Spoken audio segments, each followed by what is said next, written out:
हम लोग बेटा कई सारे चैप्टर गति से बिलोंग करते हुए या गति से रिलेटेड पढ़ने हैं। जैसे जो है आपको बता दें कि सबसे पहले एक चैप्टर गति का ही आपने पढ़ा, सरल रेखी गति। ऐसे ही ये वाला जो चैप्टर बोर्ड पर नाम लिखा है प्रक्षेप्य गति, तो गति शब्द इसमें भी है। और उसके बाद बेटा चैप्टर आप पढ़ोगे वृत्तीय गति, तो वहाँ भी गति हो गई। फिर उसके बाद आप पढ़ोगे घूर्णन गति, फिर पढ़ोगे ग्रहों की गति, उपग्रहों की गति, सरल आवर्त गति। मतलब हमारे कोर्स में 11th की क्लास में गति से रिलेटेड बहुत सारी जो है चैप्टर है, गति से रिलेटेड बहुत सारी चीज़ें हमको सीखनी है या पढ़नी है। तो जब गति से संबंधित चैप्टर्स हमको पढ़ने हैं तो आज हम आपको पहले गति समझाते हैं और गति की परिभाषा बनाना सिखा रहे हैं। ध्यान से देखिएगा, गति की परिभाषा माने हम किसी भी गति को किस प्रकार परिभाषित करेंगे, हैं माने किस टाइप से हम किसी भी गति को एक्सप्लेन करेंगे या समझाएंगे, एक्सप्लेनेशन देंगे किसी भी गति का किस तरह से। तो देखो बच्चों, छोटी कक्षाओं में 9th या 10th तक की कक्षाओं में आपको जब किसी भी गति की परिभाषा देनी होती थी तो आप केवल एक टिप से याद रखते थे, जिस पथ पर वस्तु गति करती थी उस पथ का नाम बता देते थे और गति की परिभाषा हो जाती थी। तो माने पुराने समय में गति की परिभाषा केवल पथ का नाम बताने से कंप्लीट हो जाती थी।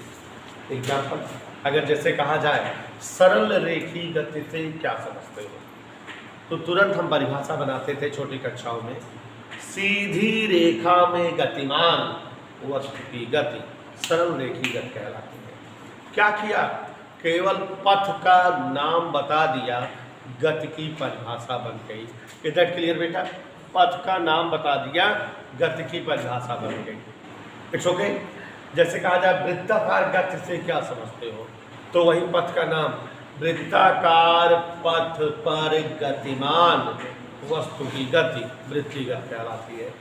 अगर जैसे कोई वस्तु को ऊपर से छोड़ दो तो वो ऊपर से नीचे की ओर गिरती रहेगी लगातार। तो इस तरह की गति को अगर समझाना हो या एक्सप्लेन करना हो तो हम बोल देते हैं ऊर्ध्व से अधर की ओर गति करती हुई वस्तुओं की गति ऊर्ध्वाधर गति होती है। कहने का तात्पर्य केवल इतना है कि किसी भी प्रकार की गति का एक्सप्लेनेशन अगर करना रहता था तो हम वस्तु द्वारा तय पथ का नाम बताकर गति की परिभाषा बता देते हैं। वस्तुएं जिस पथ पर गति करती हैं उस पथ का नाम केवल बोल दो, गति की परिभाषा बन जाएगी। लेकिन इंटर स्टैंडर्ड में केवल पथ का नाम बोलने से गति की परिभाषा नहीं बनती। तो कैसे क्या बताएंगे कि गति की परिभाषा बन जाए, तो थोड़ा सा समझिए बेटा। जैसे अगर ये जमीन हो, जमीन पर ये कोई वस्तु रखे हो, ठीक है, जमीन है, जमीन पर कोई क्या रखती है। अब अगर हम इसको धक्का मारें, मीन्स इस वस्तु पर हम बल अप्लाई करें, अगर हम इस वस्तु पर बल लगाते हैं, जब इस वस्तु पर बल लगाते हैं, आप इस वस्तु पर बल लगाते हैं तो तुरंत वस्तु आ गया, वस्तु तुरंत चलने लगती है, गतिमान हो जाती है, वस्तु में गति उत्पन्न हो जाती है, ये चलने लगती है। ऐसे ही तो हुआ कि अगर किसी वस्तु पर बल लगाए तो वस्तु गति में आ गई, चलने लग गई। किसी वस्तु पर बल लगाए तो वस्तु गतिमान हो गई, वस्तु चलने लगी। चलने लगी माने उसमें कुछ उत्पन्न हो गया। अभिनव जी, क्या उत्पन्न हो गया? वेग। वेग से ही तो चलेगी, वेग बन गया कि नहीं? वेग से ही तो चलेगी, माने इसमें उत्पन्न हो गया वेग, ये चलने लगी। मतलब आप समझ सकते हो कि वस्तु पर बल दिए तो वस्तु में वेग बन गया। लेकिन बच्चों, बल F बराबर am इंटू ए, द्रव्यमान गुणे त्वरण होता है। बल F बराबर द्रव्यमान गुणे त्वरण। द्रव्यमान तो वस्तु में ऑलरेडी था, द्रव्यमान तो वस्तु में पहले से था। अब द्रव्यमान थोड़ी दिए हो, द्रव्यमान उसमें पहले से था। वस्तु में कुछ ना कुछ द्रव्यमान तो रहता ही है। तो आपने दिया क्या वस्तु को? त्वरण। तो कहने का मतलब आप जब वस्तु को त्वरण देते हैं तो वस्तु में वेग बनता है। आप वस्तु पर त्वरण लगाते हो, वस्तु चलने लगती है, माने वस्तु में वेग बन जाता है। थोड़ा और डीप में आओ। त्वरण एक सदिश राशि है। त्वरण वेक्टर क्वांटिटी है, आपको बताए हैं। तो इसका मतलब त्वरण में बेटा दिशा भी होगी और त्वरण में परिमाण होगा। अजीबोगरीब बात यह है कि जो वस्तु में उत्पन्न हुआ वेग वह भी सदिश राशि है, इसमें भी दिशा है और इसमें भी परिमाण है। It's okay. तो यहाँ ध्यान दीजिएगा, अगर कोई वस्तु में त्वरण है तो वो दिशा और परिमाण दोनों वाली राशि है, माने उसमें दिशा भी है और उसमें परिमाण भी है। और वस्तु में त्वरण के कारण क्या उत्पन्न हुआ? वेग। और जब वस्तु में वेग उत्पन्न हुआ तो उस वस्तु में भी दो चीजें हैं, वेग में भी दो चीजें हैं, दिशा है और। तो कहने का मतलब दिशा से दिशा बन गई होगी, दिशा से दिशा ही होगी और परिमाण से। तो बच्चों अगर इस बात को गंभीरता से समझें और अपने जो है ऊपर धारण करें कि वस्तु पर जिस दिशा का त्वरण लगाते हैं वस्तु में उसी दिशा का वेग बनता है। अगर वस्तु ऐसे थी, हमने धक्का मारा, बल लगाया, माने त्वरण दिया, तो पश्चिम की ओर त्वरण दिया तो वस्तु पश्चिम की ओर चलेगी। तो यहाँ दो बातें बता सकते हो।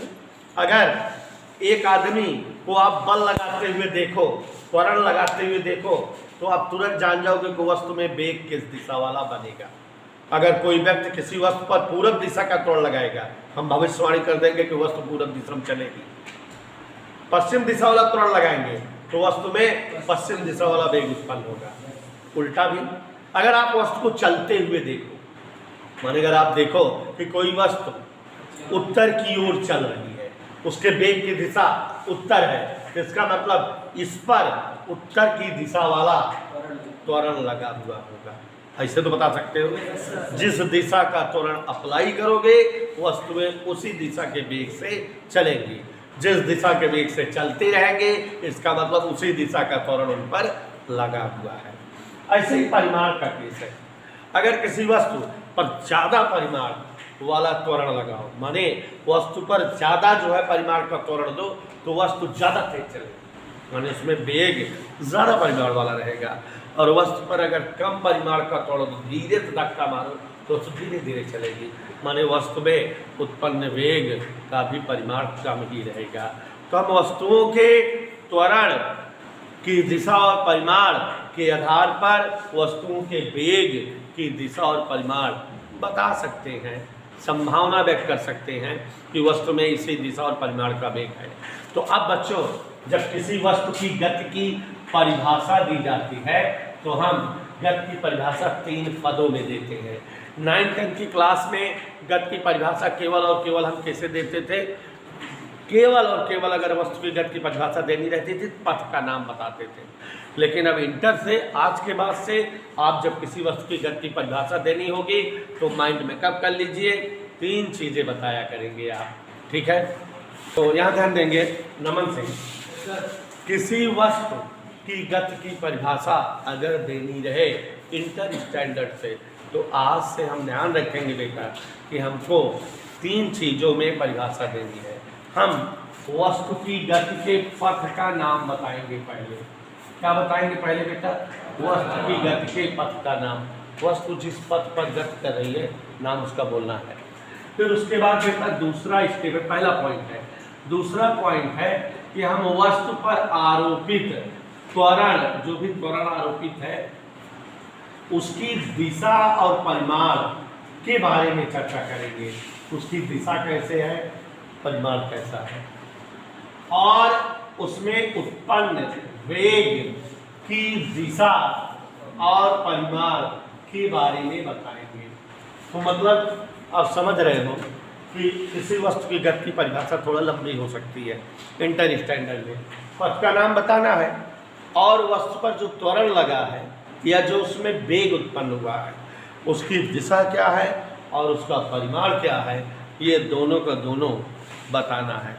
दिशा कैसी है त्वरण की और दिशा कैसे है वेग की, परिमाण कैसे है त्वरण का, परिमाण कैसे वेग का, दोनों का बताना है, दिशा परिमाण दोनों का। तो एक चीज़ और आपको अभी थोड़ी देर पहले बताए थे कि त्वरण की दिशा और परिमाण जैसे होती है उसी तरह से दिशा और परिमाण वेग की होती है। तो अगर आप त्वरण की दिशा और परिमाण के बारे में जानते रहेंगे तो वेग की दिशा परिमाण के बारे में सीरियसली आप बता लोगे खुद है। तो कैसे बताते हैं, एक आध उदाहरण देकर समझाएं तो आपको समझ में आ जाएगा कि आपको अब परिभाषा कैसे देनी है। देखो, जैसे सरल रेखी गति बतानी हो, किसके बारे में बताना है? तो पहले तो पथ का नाम, यदि कोई वस्तु सीधी रेखा में गति करती है, माने पथ का नाम हो गया। अब ध्यान से देखो, वस्तु अगर सीधी रेखा में गति करे लगातार तो वस्तु में जो वेग है उसकी दिशा सदैव समान बनी हुई है कि नहीं? माने अगर जो है पश्चिम की ओर वस्तु जा रही है तो वस्तु की पूरी गति के दौरान उसमें जो वेग है उसकी दिशा लगातार किधर बनी है? पश्चिम। माने वस्तु में उत्पन्न वेग की दिशा समान है। और वेग की दिशा कहाँ से आई होगी? माने उस पर आरोपित त्वरण की दिशा भी सदैव समान होगी। तो नेचर पता लग गया ना। आप बता दोगे कि जब कोई वस्तु सीधी रेखा में गति करे कि उस पर आरोपित वेग और आरोपित त्वरण और उत्पन्न वेग दोनों की दिशाएं समान, किंतु परिमाण जैसे जैसे वस्तु आगे बढ़ती है धीमी होती जाती है, माने परिमाण बदलता रहे, असमान रहे, तो वस्तु की यह गति सरल रेखी गति कहलाती है। मतलब ऐसे देखो बोर्ड पर सरल रेखी गति परिभाषा, सरल रेखी गति सीधी रेखा में गतिमान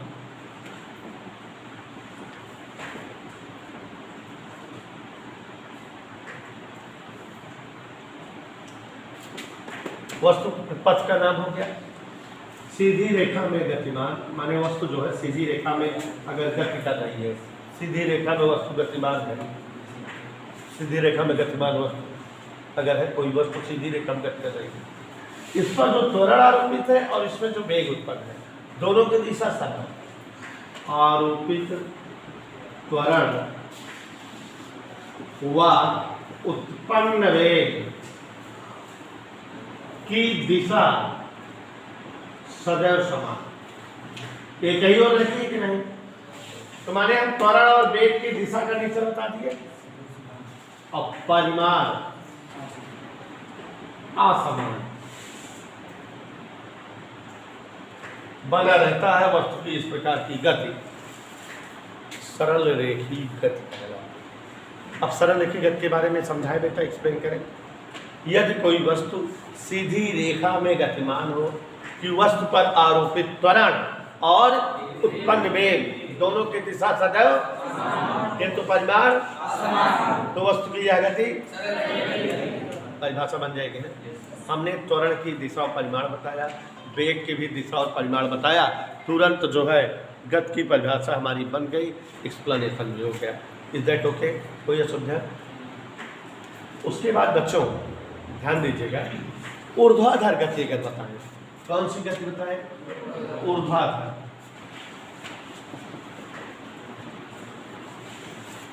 ऊर्ध्वाधर गति क्या मतलब? कोई अगर हम पत्थर ऊपर से छोड़े और लगातार कंटिन्यूअस किधर गति करता रहे, नीचे को गति करता रहे, तो वस्तु की गति अगर हो रही है ऐसे नीचे की नीचे को, तो अपने आप समझो कि वस्तु ऊर्ध्व से अधर की ओर गति कर रहा है, पथ का नाम हो गया। और वस्तु लगातार नीचे की ओर ही गिरता जा रहा है, माने वस्तु की जो गति की दिशा है निरंतर समान है, नीचे की ओर है। किसकी दिशा समान है? वस्तु में उत्पन्न वेग की दिशा लगातार नीचे की ओर तो है, माने वेग की दिशा समान है। और वेग की दिशा कहाँ से आई होगी? तुम्हारे त्वरण की भी दिशा लगातार क्या है? और वस्तु जैसे जैसे नीचे आती है तेज चलने लगती है, परिमाण कैसे है? असमान। माने परिभाषा बिल्कुल इसी तरह से हो जाएगी। कैसे बताओगे? देखो, यदि कोई वस्तु ऊपर से नीचे इस प्रकार गति करे कि वस्तु पर आरोपित त्वरण और इस कारण उत्पन्न वेग दोनों की दिशाएं सदैव समान और परिमाण असमान रहे तो वस्तु की इस प्रकार की गति ऊर्ध्वाधर गति कहलाती है। दोनों में वही चीज कॉमन हो गई है, माने पथ का नाम बदला, बाकी ये चीज और ये चीज कॉमन हो गई। इन दोनों गतियों में देखो दिशा समान है और परिमाण, दिशा समान है और परिमाण, माने ऐसी गतियां हैं जिनमें दिशाएं समान रहती है किंतु परिमाण बदलता रहता है। अब एक और गति देखो, वृत्ताकार गति।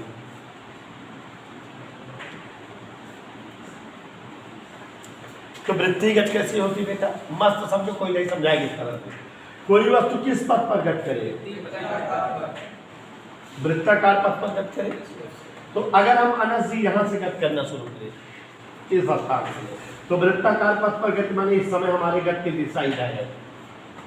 जब हम यहाँ पहुंच गए तो गति की दिशा इधर है, यहाँ पहुंच गए तो गति की दिशा इधर, और यहाँ है तो लग रहा हम इधर जा रहे हैं, और यहाँ है तो गति की दिशा इधर, यहाँ है तो गति की दिशा इधर। माने दिशा हमेशा बदल रही है कि नहीं? माने इस केस पे दिशा असमान हो गई, उन दोनों केस पे दिशा समान थी। परिमाण अब अगर जो है जैसे कोई जो है वस्तु ऐसे ऐसे गति कर रही है, अगर तेज चलने लगेगी, ज़्यादा तेज चलने लगेगी तो और दूर चली जाएगी, पथ जो है वृत्ति में ही रहेगा, बड़ा हो जाएगा ना, तो टेढ़ा मेरा पथ हो जाएगा नहीं। पथ वृत्ताकार बना रहे इसके लिए जरूरी है कि उसकी स्पीड समान है, उसी चाल से दौड़े ऐसे, तभी समान जो है पथ, अगर परिमाण समान रहेगा तभी जो है उसका पथ वृत्ताकार रहेगा, नहीं टेढ़ा मेढ़ा हो जाएगा। जहाँ घिमाएगा वहाँ और अंदर की ओर हो जाएगा, और रस्ते जो वहाँ बाहर हो जाएगा, पथ वृत्ति नहीं रह जाएगा। तो माने इस केस में परिमाण समान रहता है। तो कहने का मतलब परिभाषा दे, पहले क्या बताएंगे?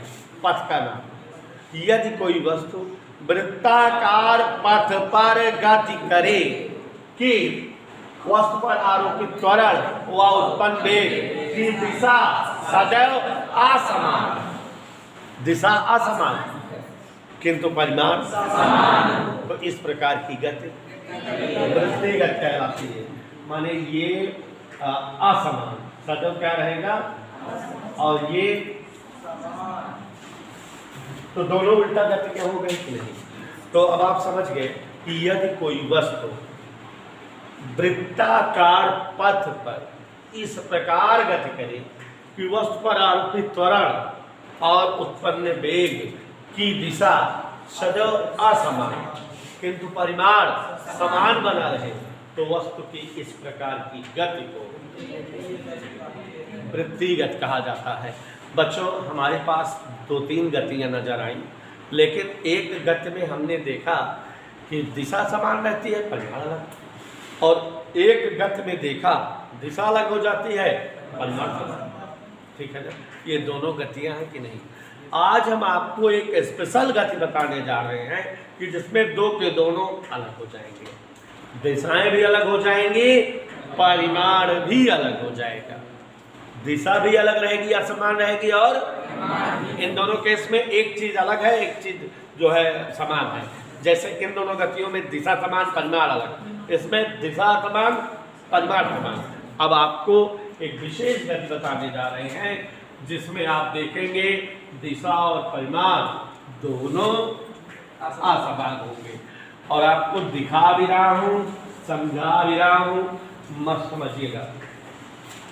जैसे बेटा हम अगर जो है अभी एक कोई पत्थर ले हाथ में, और पत्थर लेने के बाद उसको तेजी से खूब ऊपर की उठेंगे, सीधा सीधा ना फेंकें, मतलब ऐसे सीधा ऊपर की ओर ना फेंकें, सीधा फेंकेंगे तो ऐसे सीधा गिरेगा, ऊर्ध्वाधर गति हो जाएगी। जमीन से थोड़ा झुकाव पे, माने सीधा ना होकर कुछ कोण पर, ठीक है, कुछ झुकाव पर, तिरछा। तो अगर हम किसी वस्तु को तिरछा फेंकेंगे तो वस्तु जैसे तिरछा फेंकेंगे कि ऐसे जाएगी, ऐसे ऐसे कहीं गिर जाएगी, ऐसे होगा। आप ऐसे अगर वस्तु उठाओ और उसको तिरछा फेंको तो ऐसे जाएगा, ऐसे और कहीं ऐसे गिर जाएगा। जैसे आप धनुष बांध लो, तीर धनुष, और जो है धनुष साधो, ऊपर की ओर ना साधो, तिरछा साधो, और उसको छोड़ दो तो तीर जो है ऐसा निकलेगी, तीर इस तरह से ऐसे ऐसे निकलेगी, एकदम ऊपर जाएगी, ऊपर जाने के बाद ऐसे ऐसे नीचे गिरेगी। ठीक है। तो चाहे तीर हो, चाहे कोई पत्थर हो, चाहे बंदूक उठाओ और गोली मारो, हाँ है, सीधा ना करो, थोड़ा तिरछा कुछ झुकाव का, तो गोली एकदम इस तरह से ऊपर जाएगी और फिर उसके बाद नीचे गिरेगी, ठीक है। या जो गोला वोला फेंकते हैं खेल उल में, फिर गोला नचा करके फेंकते हैं, तो गोला नहीं पूरा पूरा ऊपर क्यों नहीं फेंका जाता, कुछ झुकाव का, तो ऐसे जाता है और जाके से गिरता है, ठीक। भाला वगैरह भी अगर उठा करके उसको फेंकते हैं तो ऊपर क्यों नहीं फेंकते, बल्कि इसी तरफ फेंकते हैं।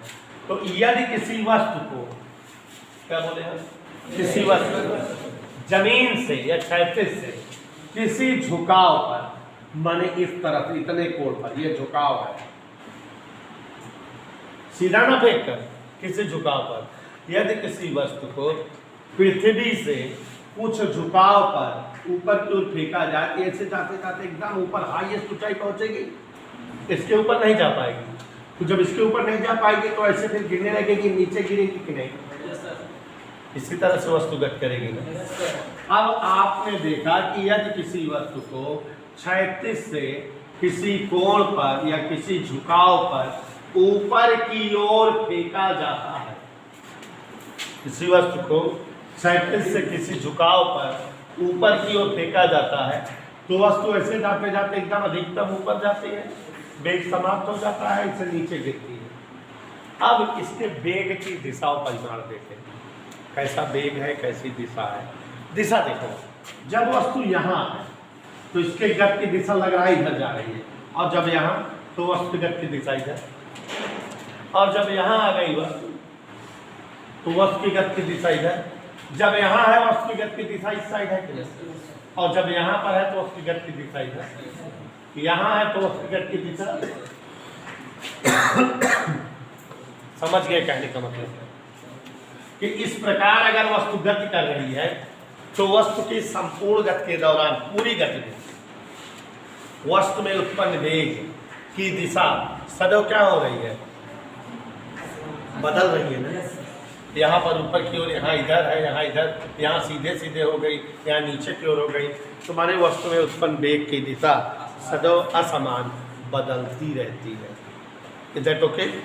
कोई दिक्कत? यदि किसी वस्तु को क्षैतिज से किसी झुकाव पर ऊपर की ओर फेंका जाता है तो वस्तु की संपूर्ण गति के दौरान वस्तु के गति की दिशा सदैव असमान रहती है।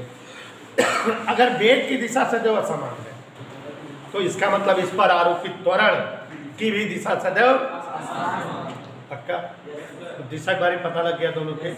अब यहाँ देखो, जब हम किसी वस्तु को नीचे से ऊपर फेंकते हैं तो पृथ्वी उसे अपनी ओर खींचती है, पृथ्वी वस्तु को अपनी ओर आकर्षित करती खींचती है।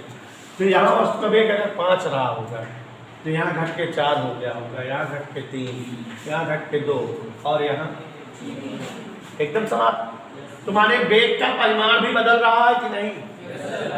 परिमाण भी निरंतर कम होता जा रहा है, और उसके बाद जब नीचे गिरने लगेगी तो परिमाण बढ़ने लगेगा, तो परिमाण भी बदलता रहता है, असमान होता है। तो यही है वह विशेष गति जिसमें समय के साथ वस्तु पर आरोपित त्वरण और उत्पन्न वेग दोनों की दिशा असमान और परिमाण भी, और वस्तु की इस प्रकार की गति।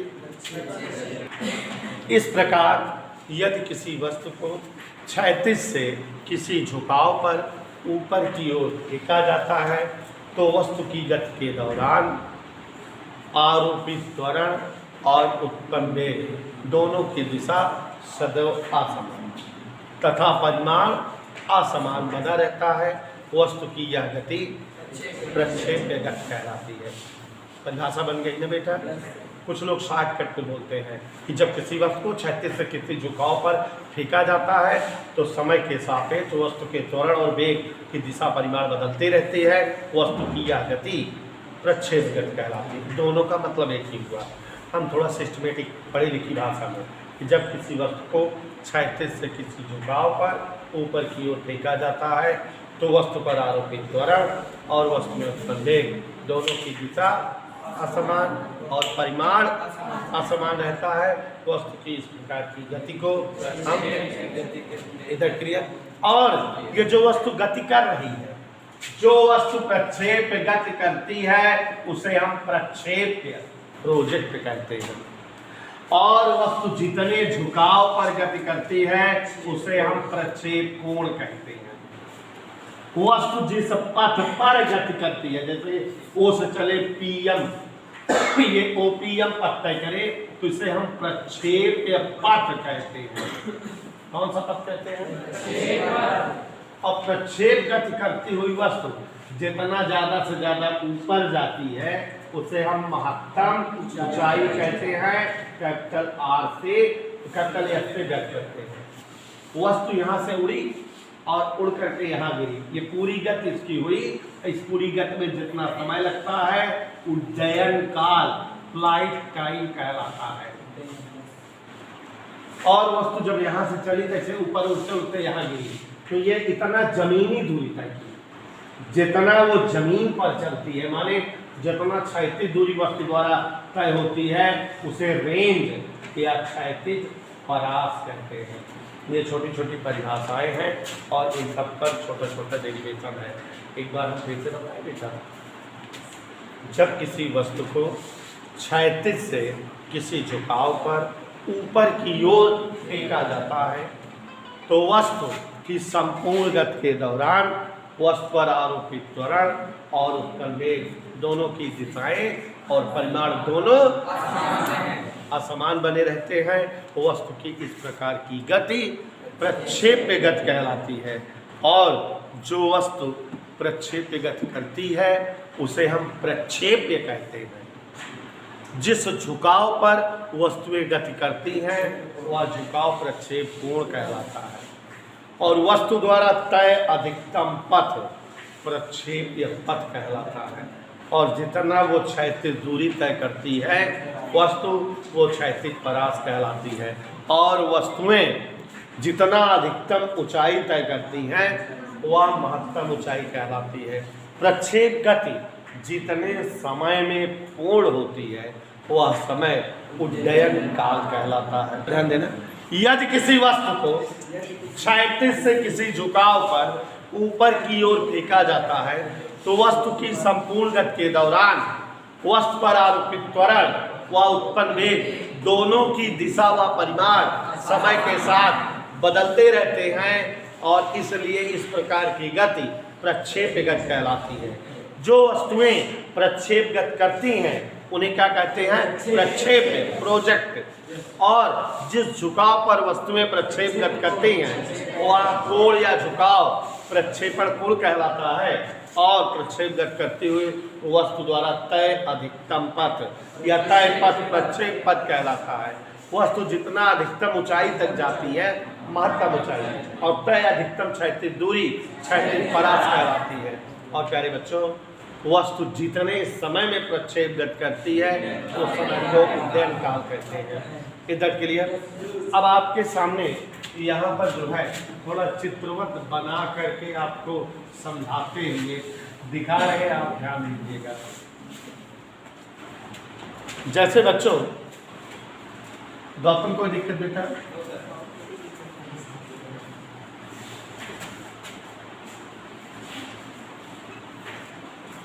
अगर ये कोई जमीन हो, क्षैतिज पथ हो,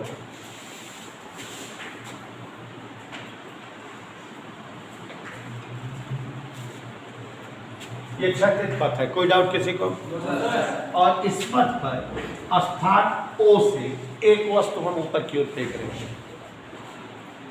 एक वस्तु क्षैतिज से यूं वेग और अल्फा झुकाव पर किसी वस्तु को हम ऊपर की ओर फेंक रहे हैं। तो ये वस्तु हमारी जो है इस तरह से ऐसे गति करेगी, ऐसे एकदम हाईएस्ट पी तक गई, इसका वेग समाप्त हो गया और ये आकर यहाँ गिर गई। कोई दिक्कत?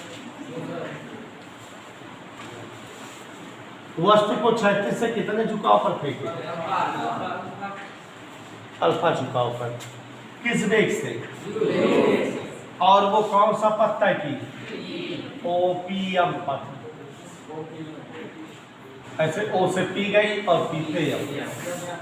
यहाँ पर इसका वेग क्या हो गया, तभी तो ऊपर नहीं गई, लेकिन कौन सा वेग शून्य हुआ, ऊर्ध्व वेग।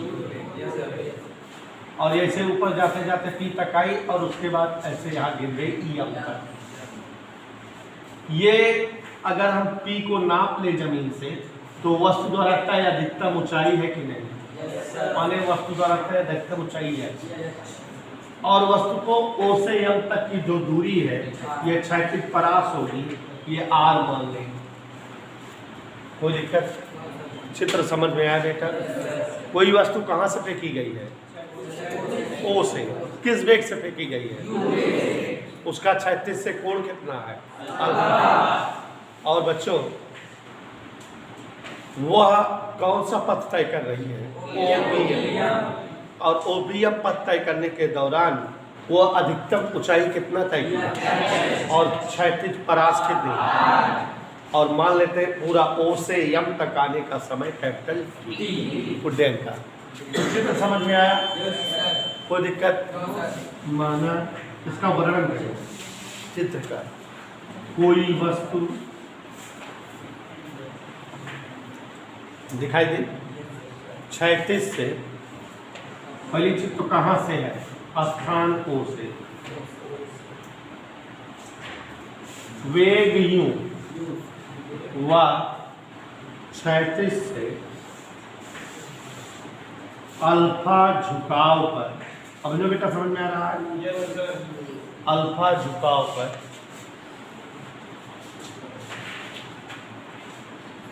ऊपर की ओर फेंकी जाती है। किधर जा रही है,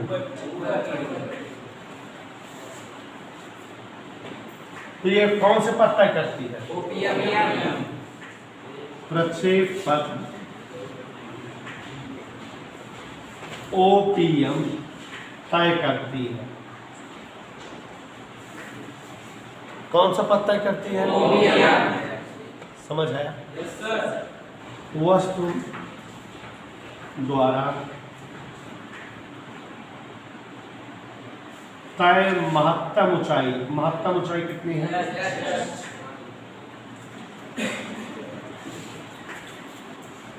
कितना ज्यादा से ज्यादा ऊपर गई है,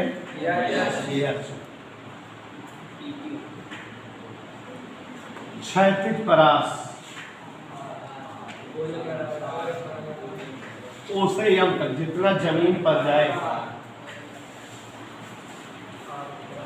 प्रक्षेप वेग वस्तु का कितना है, यूं।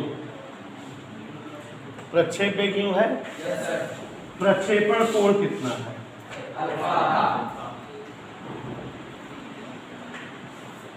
यहाँ तक समझ में आया? ऐसा है बेटा, अभी कुछ दिनों पहले हम लोगों ने वेक्टर पढ़ा था और वेक्टर का लास्ट हेडिंग पढ़ा था घटक। कोई वेक्टर जिन जिन वेक्टरों से मिलकर बना होता है उसे उस वेक्टर के घटक वेक्टर कहा जाता है। और आपको बताए थे कि जैसे वेक्टर चीनी हो, वेक्टर पानी और वेक्टर शरबत, वेक्टर चीनी और वेक्टर पानी वेक्टर शरबत के घटक वेक्टर होते हैं। तो कोई भी वेक्टर अधिकतम दो घटकों से मिलकर बनता है। एक क्षैतिज दिशा वाला घटक, एक सच वाला घटक, उसको कास लगा के लिखते थे, आया था आर कास थीटा। और एक ऊपर की ओर माने जमीन से लंबवत घटक, ऊर्ध्व दिशा वाला घटक साइन लगा के लिखा जाता है। तो यहाँ ये जो वेग यूं है वेक्टर राशि है ना, वेग जमीन से कितने झुकाव पे है, तो इसलिए इसके क्या घटक होंगे, दो। एक जमीन की दिशा वाला घटक इधर, और जो जमीन वाला घटक होता है उसे क्षैतिज घटक कहते हैं, कास लगा के लिखेंगे। और ये वस्तु ये जमीन वाली दूरी इस वेग से तय करेगी, ऐसा हमारे खोपड़ी में आया। क्षैतिज घटक क्षैतिज गति कराने वाला वेग है। और ऐसे जो इसका ऊर्ध्व दिशा वाला घटक है, ऊपर की ओर वाला घटक, वो यू साइन अल्फा, इसी वेग से ये ऊपर जा रही है पी तक,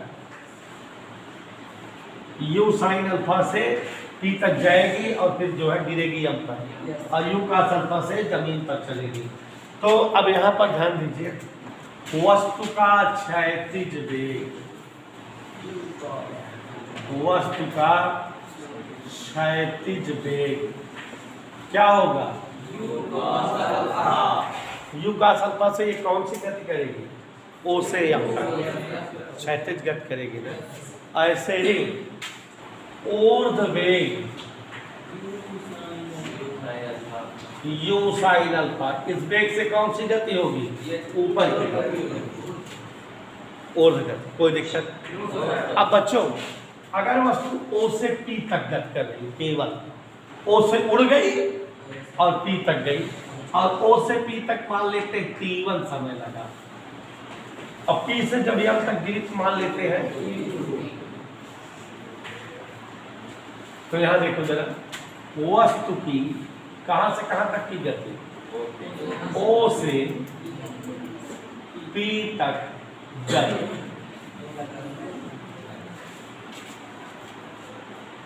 ठीक है, कहां से कहां तक की गति? जब ओ से चल रही है और उड़ते उड़ते पी तक पहुंची, तो शुरुआत में उसका वेग कितना था? You sine alpha. यू नहीं रह गया, यू के दो घटक है। यू का अल्फा से जमीन पर चलेगी, यू साइन अल्फा से ऊपर उड़ेगी। तो ऊपर उड़ने वाला वेग उसका क्या हो गया? मैंने इसका जब ये चलना शुरू की ऊपर, तो इसका वेग क्या रहा? चलते चलते चलते चलते चलते चलते चलते चलते पी पर पहुंची, वेग चुक गया, समाप्त हो गया, जीरो हो गया। कितने टाइम में? इधर क्लियर? बात समझ में आई? तो यहाँ प्रारंभिक वेग, सभी लोग ध्यान दीजिएगा, बराबर यू साइन अल्फा। कोई डाउट किसी को? क्योंकि वस्तु यू साइन अल्फा वेग से उड़ रही है। समय कितना दिख रहा है आपको? T1 माने है। त्वरण, जब वस्तुएं नीचे से ऊपर की ओर जाती हैं, तो पिछले पाठ में लिखाए हैं कि गुरुत्वीय त्वरण नीचे की दिशा में होता है, और जब वस्तु ऊपर रहती है तो माइनस लगा देते हैं। तो वस्तु पर त्वरण क्या काम करता है? अगर गति का पहला समीकरण लगाएं, गति का कौन सा समीकरण? b बराबर u प्लस at। गति के 3 समीकरण पड़े होंगे, v बराबर u प्लस at। अगर इसका प्रयोग, ऊपर वाला वेग क्या हो गया? 0। शुरुआत का वेग, त्वरण, टाइम, ये इधर ला दें, तो GT1 बराबर, तो बच्चों T1 बराबर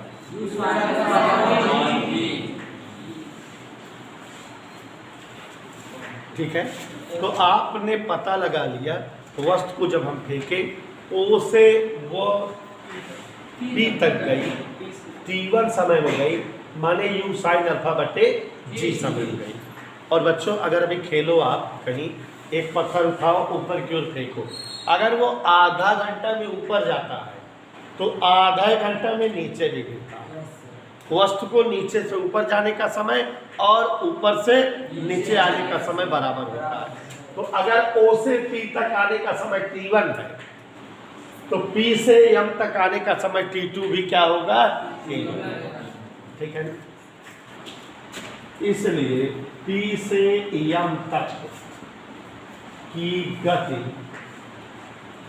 का समय T2 बराबर यहां से यहां तक की गति का समय T2 बराबर वही लगेगा जो O से P तक का है। O से P तक का समय क्या था? T1। और T1 का मान क्या आया? समझ आया? अब बताओ अभिनव, O से P तक का समय यू साइन अल्फा अपान जी आ चुका है, और P से M तक का समय तो हिया से हिया तक का समय जोड़ देंगे, u sine alpha u sine alpha 2u sine, और हिया से हिया तक का जो समय होए वो पूरी गति के समय या कि ना है, उनका कहा जाए उड्डयन का। तो इसलिए सुहानी जी उड्डयन काल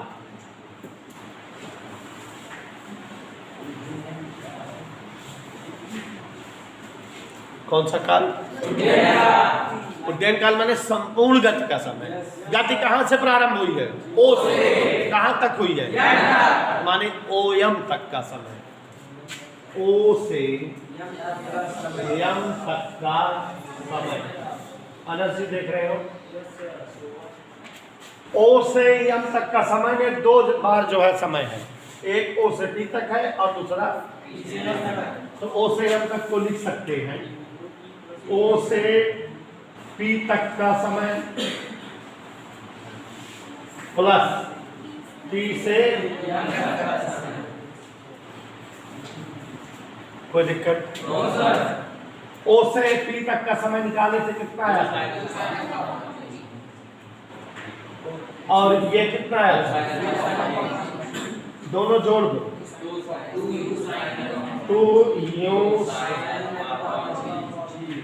प्यारे साथियों, ये उड्डयन काल का व्यंजक आ गया। किसका व्यंजक आ गया बेटा? माने अगर किसी वस्तु को जमीन से किसी झुकाव पर ऊपर की ओर फेंका जाता है तो इतने समय में वस्तु की गति पूर्ण होती है। ये किसका व्यंजक आ गया? उड्डयन काल। फिर से आओ, ये उड्डयन काल का व्यंजक हुआ। किसका व्यंजक हुआ?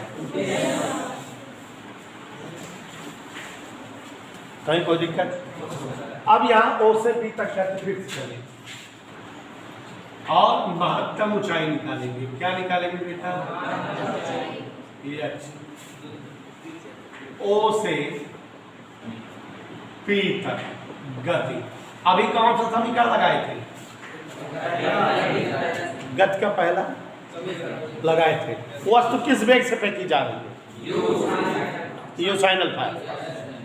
कहाँ तक गई है? ऊपर। वहां पर वेग क्या हो गया? और कितना ऊंचाई तय की? यही बना ना? देखो प्रारंभिक वेग क्या है इसका? अंतिम वेग क्या है इसका? अंतिम वेग 0 हो गया है यार। विस्थापन वाले कितना ऊंचाई तय की है? त्वरण आप जान ही रहे, उसका कितना लग रहा है? गति का तीसरा समीकरण लगाएं, ऊंचाई उसी में होती है। कौन समीकरण बेटा? इसलिए v स्क्वायर बराबर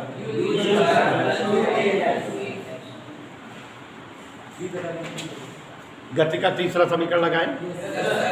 देखो जरा, अंतिम वेग 0, प्रारंभिक वेग u साइन अल्फा स्क्वायर है, लिखा रहने दीजिए। एक की जगह -6 इसलिए माइनस पहले हो गया, यस की जगह है 2gh इधर पक्षांतर कर दो। 2gh बराबर u square sine square alpha. अपने को तो h चाहिए ना, u square sine square alpha अपान इधर। क्लियर? ये किसका व्यंजक आया? और ये, और बेटा अगर हमसे कभी कहे कि अधिकतम महत्तम ऊंचाई बताओ, माने एच मैक्सिमम बताओ, तो 1 मिनट, एच मैक्सिमम आप ध्यान दीजिएगा कि यहाँ एच का मान अल्फा पर ही डिपेंड करा। यू और जी तो सवाल में दिया रहेगा, तो अल्फा ज़्यादा रहे तो यू ज़्यादा आएगा। साइन अल्फा का मान 0 से 1 तक होता है। साइन अल्फा का न्यूनतम मान 0, अधिकतम मान 1। तो अगर हमको एच मैक्सिमम लाना है, एच मैक्सिमम, तो साइन अल्फा का मान अधिकतम 1 माने अल्फा कितना होना चाहिए? माने वस्तु को अगर हम सीधा सीधा फेंकेंगे तो एच की वैल्यू ज़्यादा से ज़्यादा आएगी। और कितना आएगी ये भी देखो। एच मैक्सिमम अगर हम हल करना चाहें कि एच मैक्सिमम पता लग रहा है तो u square sine square 90/2g। Sine 90 माने तो केवल इतना रहेगा। तो आज से याद कर लो कि अगर किसी वस्तु को क्षैतिज से 90 अंश के कोण पर फेंका जाए तो वस्तु ज़्यादा ऊंचाई तय करेगी, उसके द्वारा प्राप्त महत्तम ऊंचाई अधिकतम रहेगी। और कितना रहेगी? You square. कभी कभी बेटा कहता है कि एक वस्तु 10 मीटर पर सेकंड के वेग से फेंकी जाती है ऊपर की ओर, उसके द्वारा प्राप्त महत्तम ऊंचाई बताओ। तो आप समझ गए, यू स्क्वायर बटा 2g में मान धर देना है आपको। यू का मान रख देना है और जी का मान रख देना है, यू स्क्वायर अपॉन 2g खट से आ जाएगा। इधर क्लियर? तो किसका मान आ जाएगा? ये महत्तम ऊंचाई का। कहीं कोई असुविधा बेटा? अब हम जो है आपके सामने क्षैतिज परास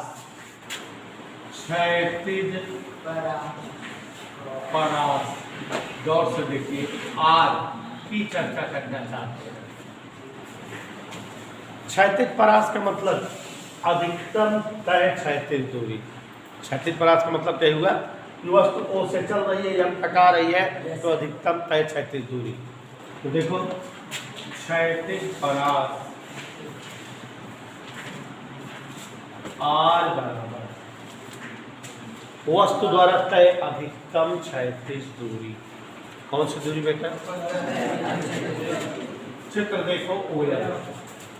आप जानते हैं दूरी बराबर चाल गुणे समय, तो वैसे विस्थापन बराबर वेग गुणे। क्षैतिज परास बराबर क्षैतिज वेग गुणे समय। समय माने जो टोटल टाइम लगा कितना। अब क्षैतिज वेग क्या हुआ है देख के बताओ। उड्डयन काल कितना है बस देख के बताओ। उड्डयन काल 2u sin अल्फा अपान g आया है और क्षैतिज वेग क्या है? u का अल्फा। अभी सब लोग ध्यान दीजिएगा, u और u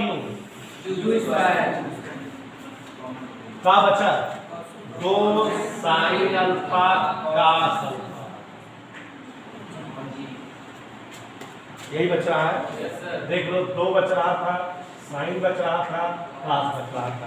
जो बच्चे मैथ वाले हैं उनको बताना नहीं पड़ेगा, जानते हो साइन टू थीटा बराबर 2 sin थीटा cos थीटा। यहाँ u square 2 sin alpha cos alpha माने और ये r का मान आ गया। कोई दिक्कत? तो डेढ़ काल महत्तम ऊंचाई आर मैक्सिमम अगर निकालना हो, आर मैक्सिमम हेतु इधर हमने कहा कि अगर जैसे महत्तम ऊंचाई ज़्यादा से ज़्यादा प्राप्त करनी थी, वैसे अगर क्षैतिज परास ज़्यादा से ज़्यादा प्राप्त करना हो आर मैक्सिमम, तो आर मैक्सिमम यदि निकालना हो तो आर का मान साइन पे डिपेंड करेगा। माने साइन 2 अल्फा ज़्यादा से ज़्यादा आना चाहिए और साइन की ज़्यादा वैल्यू क्या होती है? 1। माने साइन 2 अल्फा 1 आना चाहिए, माने 2 अल्फा 90 आना चाहिए। 2 अल्फा बजाय 90 हो जाए तो फिर जो है साइन का मान अधिकतम हो जाएगा। तो 2 अल्फा 90 तो अल्फा 45। अगर अभी अल्फा 45 रख दें, 45 90 साइन 90 मान 1 अधिकतम हो जाएगा। तो क्षैतिज परास हमेशा 45 अंश के झुकाव से अधिकतम होता है। और एक मान अगर जाना चाहिए यार मैक्सिमम, तो यह साइन वाला पद क्या हो गया? u स्क्वायर बटा g, साइन वाला पद 1 हो गया। तो यहाँ 2 चीजें पता लग गई। अगर हमको कह दे कि एक वस्तु 10 मीटर पर सेकंड के वेग पे ऊपर की ओर फेंकी गई, कहे उसका अधिकतम क्षैतिज परास बताओ। कभी कभी पूछता है वो अधिकतम कितनी क्षैतिज दूरी तय करेगी, तो मानिए u स्क्वायर बटा g में मान रख देंगे, कितना ऊपर जाएगी इसमें रख देंगे। और यहाँ एक कॉमन बात आपको समझ में आनी चाहिए बेटा, कि अगर आप कभी भाला फेंकने वाला प्रतियोगिता में हिस्सा लो या गोला फेंकने वाली प्रतियोगिता में, तो अगर आप जो है गोला नचा के खूब ऊपर की ओर फेंकोगे तो वो कभी ज़्यादा दूर नहीं जाएगा। उसको जो है थोड़ा झुका के 45 के झुकाव पर फेंकोगे तो ज़्यादा से ज़्यादा दूर तक जाएगा। ठीक है, तो अधिकतम क्षैतिज परास का के कोण पर मिलती है 45। कितना मिलती है?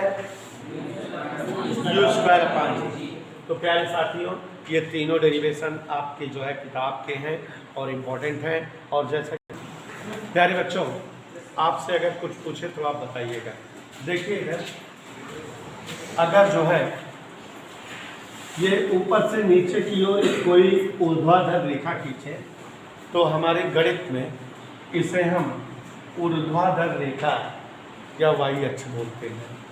और अगर इसे जो है कट करते हुए कोई रेखा इस तरह से रहे, जिसे हम क्षैतिज रेखा या एक्स अक्ष कहते हैं। क्लियर? एक्स अक्ष और वाई अक्ष इस तरह से। अब बच्चों यहाँ ये मूल बिंदु है, ठीक।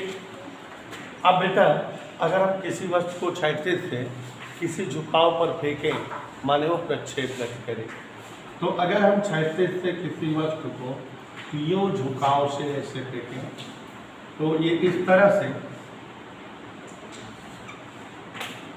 यूं झुकाव से अगर किसी वस्तु को फेंकें, तो ये इधर की ओर जो है, तो यहाँ देखिए जरा, अगर किसी वस्तु को हम क्षैतिज से किसी झुकाव पर ऊपर की ओर फेंकें, ये इस तरह से ऐसे करते हुए ऐसे सीधे अधिकतम ऊपर जाएगा और अधिकतम ऊपर मान लो P तक गया, और फिर इसी तरह से जाते हुए ये नीचे कहीं जमीन पर गिर जाएगा। मान लो ये कहाँ तक आया बेटा, कोई दिक्कत, कौन सा पद तय किया ये, ओ से ऐसे P तक गत करते हुए ऐसे यम तक आया। वस्तु द्वारा ये अधिकतम क्या तय की गई, महत्तम ऊंचाई। ठीक है, मान लेते हैं वस्तु ज़्यादा से ज़्यादा ऊपर y दूरी तय की है या y ऊंचाई तय की है। कितना ऊंचाई तय की है y, और जमीन पर ज़्यादा से ज़्यादा इसने कितना दूरी तय की है। अच्छा घड़ी देखते रहो, अगर अभी हम वस्तु फेंके हैं 5 सेकंड में नीचे गिरे, तो 5 सेकंड लगा है इसको ऊपर जाने में, और वही समय लगा है ये वाली दूरी तय करने में। तो जितने समय क्षैतिज दूरी तय होती है, उतने ही समय कौन सी दूरी तय होती है। इस केस में ये प्रक्षेप गति की शर्त भी है कि क्षैतिज गति तय करने का समय ऊर्ध्व गति तय करने के समय के बराबर होता है। जैसे अगर भी कोई एक लड़का एक गेंदा लिया और आपने उसको देखा कि वो 9 बजे उठा रहा है फेंकने के लिए, और आप आँख बंद कर लिए, और वो गेंदा जाके गिरा जमीन पे, आँख खोले, आपने देखा वो जमीन पे गिर गया, गिरते समय आवाज़ हुई, आपने आँख खोल दिया, देखा 9:05 हुआ है, तो मतलब आप समझ जाओगे कि 5 मिनट को, अब आपको पता नहीं कि ऊपर फेंका जा रहा था कि नीचे से गया है, आप जान जाओगे कि जमीनी दूरी उसकी कितने मिनट तय हुए, और 5 मिनट में ऊपर वाली दूरी भी तो तय किया है। तो जितने समय में ऊर्ध्व गति तय होती है, उतने ही समय में क्षैतिज गति। अब यहाँ इसके वेग के क्या घटक, एक इधर यू का अल्फा, और एक प्यारे बच्चों इधर यू साइन अल्फा। इधर के लिए समझ आया बच्चों कि यहाँ पर जो है क्षैतिज वेग हमेशा बराबर होता है, ये नहीं बदलता, लेकिन ऊपर जाने वाला वेग यहाँ खत्म हो जाता है ऊर्ध्व वेग से। ठीक, अब वस्तु O से M तक गति करे, तो प्रारंभिक यहाँ वस्तु का प्रक्षेप वेग बताइए U, प्रक्षेपण कोण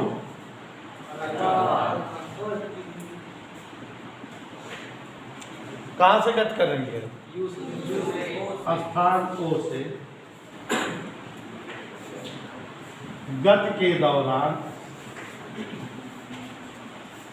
कहाँ से गति कर रही है, गति के दौरान अधिकतम क्षैतिज दूरी कितना तय करती है, देख के बताओ दिया, और ऊर्ध्व ऊंचाई कितना तय होती है, क्षैतिज दूरी x और ऊंचाई, समझ में आया। क्षैतिज गति किस वेग से हुई होगी, और ऊर्ध्व वेग से ऊर्ध्व वेग। क्षैतिज वेग अगर हम इसका आपसे पूछे, देख के बताइए, ऊर्ध्व वेग कोई दिक्कत, तो क्षैतिज गति के लिए हम क्षैतिज गति में चल रहे हैं, जो वस्तु की क्षैतिज गति हुई है, क्षैतिज गति यहाँ से यहाँ तक की गति, क्षैतिज दूरी बराबर, याद करिए अभी भी थोड़ी देर पहले लिखे थे, बराबर क्षैतिज वेग गुणे,